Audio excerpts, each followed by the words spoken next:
So I think you have the slides. Oh, we have them? Yeah.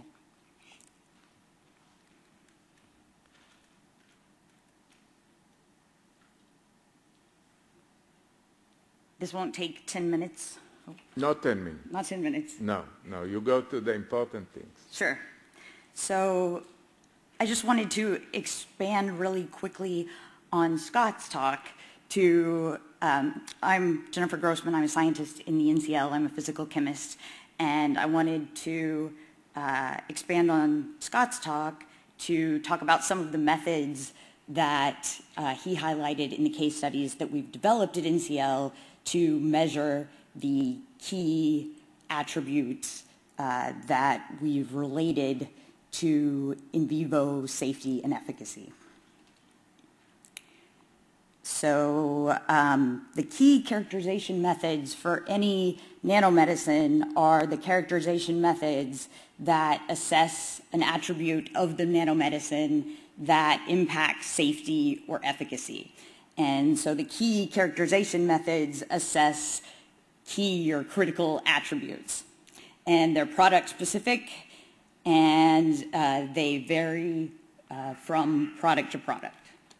So Scott talked about the core shell nanoparticles and the fact that the PEG coatings coming off those nanoparticles were causing toxicity.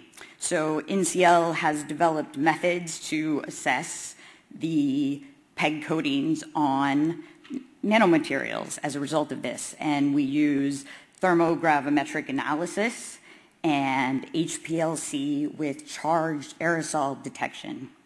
In charged aerosol detection, a stream of positively charged gas collides with the particles, and the charge is transferred to the particles, and then the particles are transferred to a detector where the charge is measured. And that is one way that you can measure a PEG molecule, which of course doesn't have a fluorophore and can't be detected by UV-vis spectroscopy. We've also developed methods for measuring PEG coatings using thermogravimetric analysis, which is essentially weighing the particles inside an oven and detecting the change in the physical-chemical properties as a function of increasing temperature. And we've developed chemical methods to measure PEG coatings. Another case study is that for many nanomedicine products, the rate of drug release is very important. So this is an example using a folic acid methotrexate carrying or conjugated dendrimer, and we developed methods, a dithionite reduction method and a HPLC method to measure the amount of folic acid and methotrexate. Methotrexate is the drug in the samples. We used FPLC, HPLC, and NMR to measure the amount of free or unbound methotrexate in the samples. And then we measured the amount of methotrexate released in human plasma and found that very little of the drug was being released in 24 hours. You can see that only less than 0.1% of the methotrexate was being released in human plasma over 24 hours. And so if the drug is not being released and the drug is not active when it's bound to the nanoparticle, then you're not going to see toxicity and you're not going to see a treatment effect, which indeed we did not. So we've developed many methods to measure drug loading and drug release, since these can be key quality attributes for nanomedicine samples. Some of the methods that we use are dual labeling or complementary analysis in vivo. We also use a stable isotope ultrafiltration method, and I can tell you more about those if anyone is interested. Another example Scott talked about was that this nanoemulsion that was unstable and caused hemolysis and was lethal to animals. And that's not a unique case. we've actually seen several different nanoformulation samples that are held together by non-covalent interactions, and as soon as you put those nanomedicines in biological matrix, they precipitate and essentially the nanomedicine falls apart. So this can be an important thing to assess, and it's actually very easy to assess. You can sometimes do it by eye. After adding the nanoparticles to plasma, you can see that some of the formulations precipitate immediately.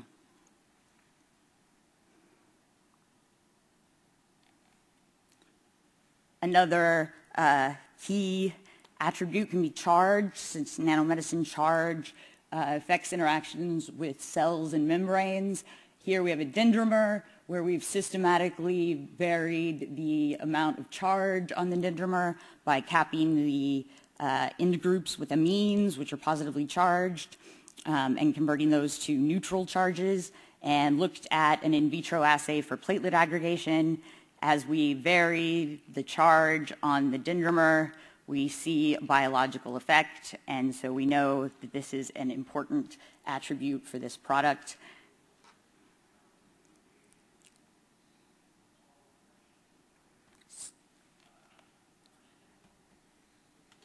Another example or another case is that in addition to key quality attributes, there are also attributes that sometimes from a regulatory perspective are non-critical. Again, this is product specific.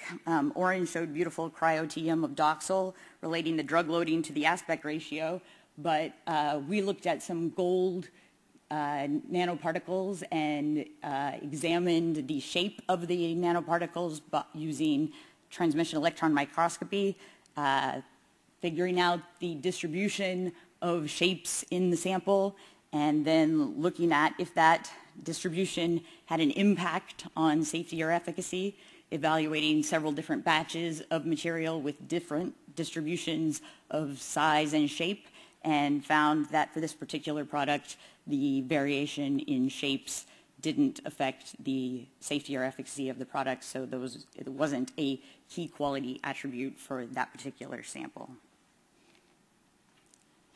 So those are just some of the methods that we've developed at NCL to look at attributes and to try and link those to safety or efficacy. Thank you very much.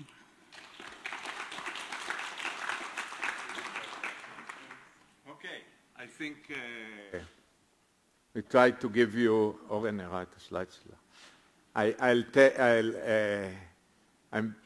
I think you got a little bit of overview and maybe more in-depth about capability of some of the methods, what can be done with them. I think you should use them. I think they are very powerful and they are very helpful in designing and optimizing the formulation we are working with. Also, it's a quality control method. They are very basic, and I think will be very unadvisable to move ahead without having this kind of method available, or at least being able to do them. If someone still have patience and have any questions, I mean, the speakers will answer, and of course I will be happy to answer. If not, it means I make you all fatigue, and that was actually one of the purposes. So thank you very much for coming, and bye.